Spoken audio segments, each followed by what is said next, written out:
Well, you know when I'm in paint.net, the video is going to be interesting. Today, I'm going to be showing you things in math that will sometimes just make you ponder your life choices. So the first one's actually something I came up with. So we know how if you made it through kindergarten, I know I certainly did. If you made it through kindergarten, you should know what odd and even numbers are. Odd numbers end in 0, 2, 4, 6, or 8. I had it on center, sorry. Odd numbers end in 1, 3, 5, 7, or 9 in the ones place. Now, so this says, okay, so the number 452, is that even or odd?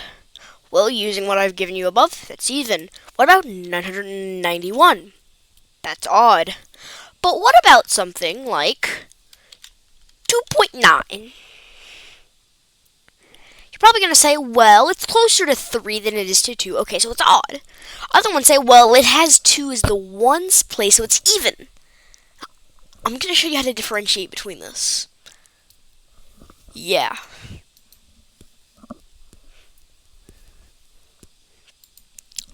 Well, as you just saw by the beautiful title card I put in, things are fixing to get really gnarly. Okay, so 3. You know that is odd.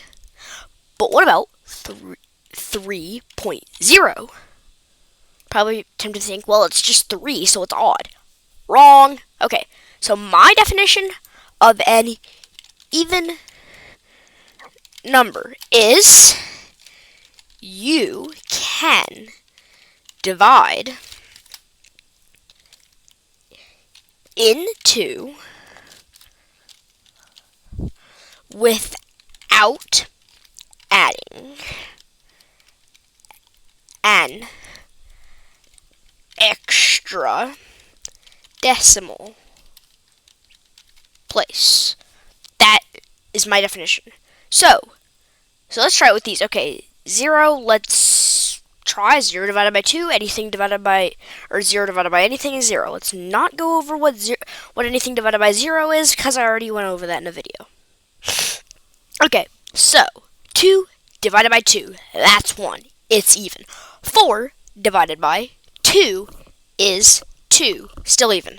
6 divided by 2 is 3. 8 divided by 2 is 4. Same for any other conventionally even number. However, look at the odd numbers. 1 divided by 2 is a half. You had to add an extra decimal place. As a matter of fact, I'll show it over here. 1 divided by a half. Originally, you had 1. That is 1, 1.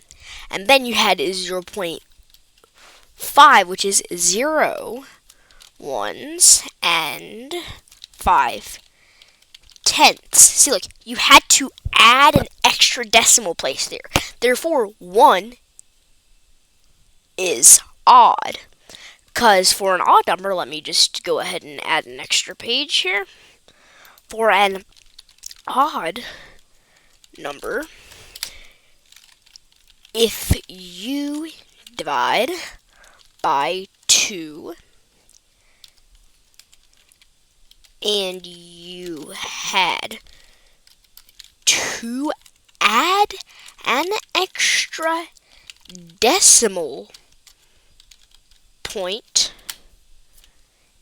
the number, I completely messed up the spelling, the number is odd. So let's look at some examples. Like 3 divided by 2. So you start with 3, that is 3 ones. Then you had 1.5, or 1, 1, and 5 tenths. As a matter of fact, any odd number, if you divide by 2, will end up like this. A number and then 5 tenths. Because since you can't divide equally, 3 divided by 2, okay, so you split. So you have 1 10 over here, 1 10 over here. What do you do with the other 10? Since if it goes on one of the other sides, it gets lopsided. You have to break the 10 in half. So you have 1.5 on this side, 1.5 on the other side. It all makes 3. Um, on to the question that I protested at the title. 3 is odd. 3 divide divide 3 divided by 2 is 1.5. You had to add an extra decimal place, so 1.5. So 3 is odd. Okay. What about 3.0? 3.10? You're probably thinking, okay, it's odd. There's nothing changed, other than you added a 0 after the decimal point. Wrong. This number is even.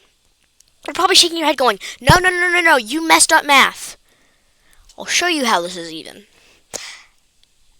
Of course, this is the same thing as saying 3 is odd, so 30 is odd.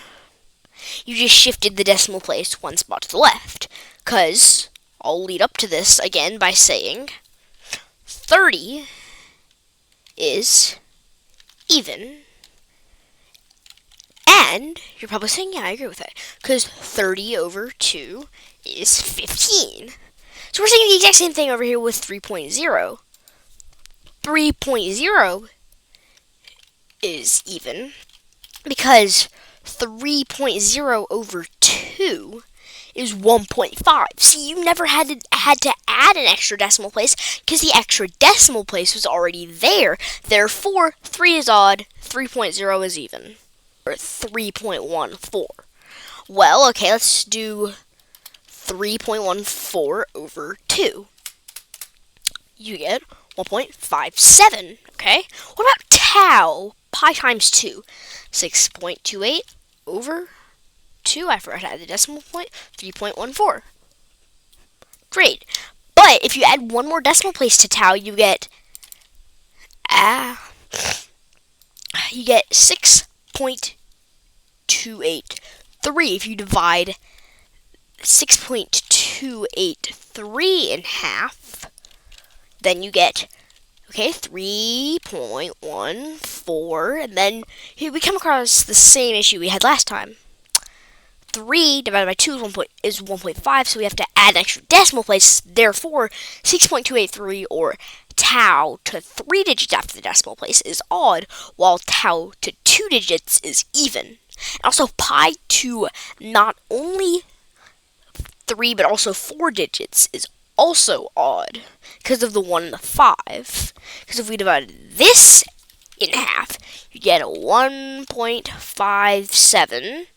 So it's tricky. If you divide 1 in half, you get 0.5. So you go 0.5. Wait.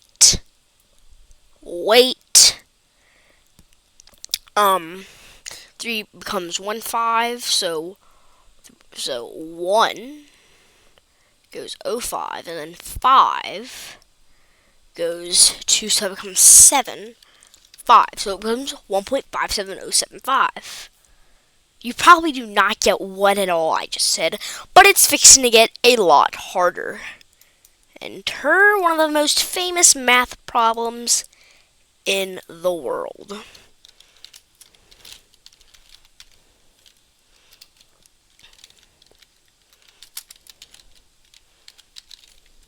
The collatz conjecture. Okay, the conjecture states, if a number is even, half it. Divide it by 2. That's actually kind of ironic. I did half it, and then n over 2, or n2, n2. Ha, see what I did there, math pun? Ha. Okay. If the number is odd,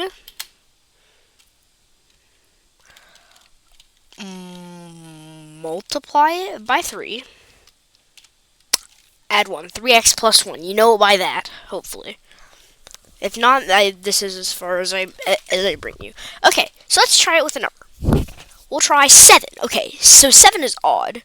So multiply it by 3, which is 21, and add 1. Okay. So we get 22. Okay, 22 is even. So we'll just go back down. Half it, 11. Okay, that's also odd. So, multiply it by 3 is 33. One more is 34. Okay, so now we've got to half that. That is 17.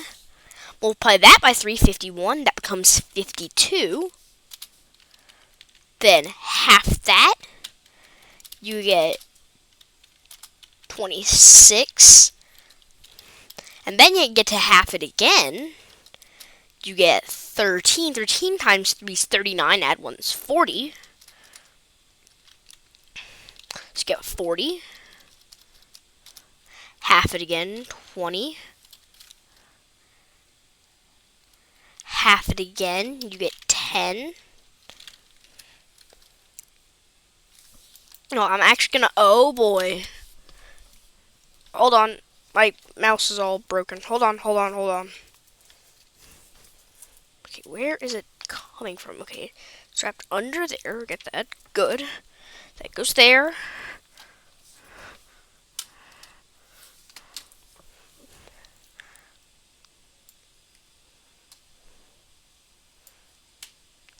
I'm gonna make it a little smaller so we get to fit more stuff in. Okay, so 10.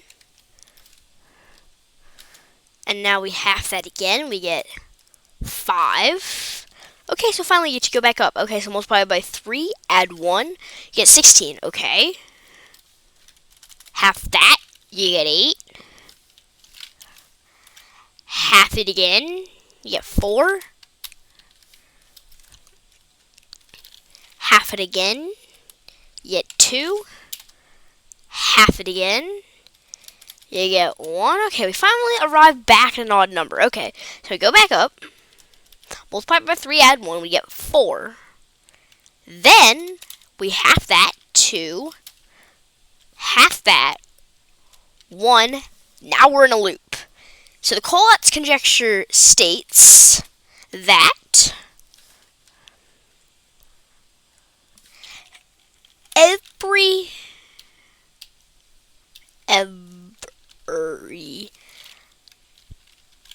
number will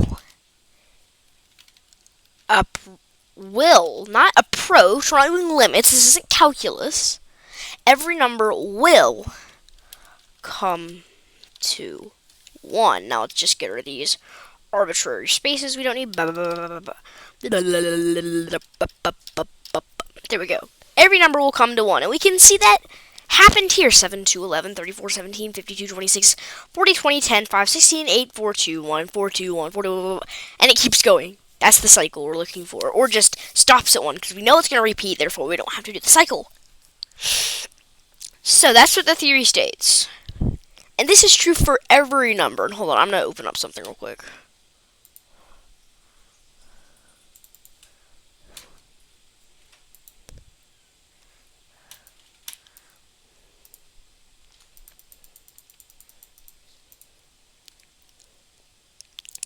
This is the map of the collatz conjecture. All the way, there's 1, 2, 4, 8, 16. This is for every integer up to 1,000. You can see, look at how high these go. And look, see how wide it is up here? It looks like you're getting to the end. Then you don't until you get here. It all squeezes down right there. But look at how wide it was. Look at how many numbers you started with here. But yeah, look at all these. This is all the way integers up to 1,000. All the way down to 1. So far,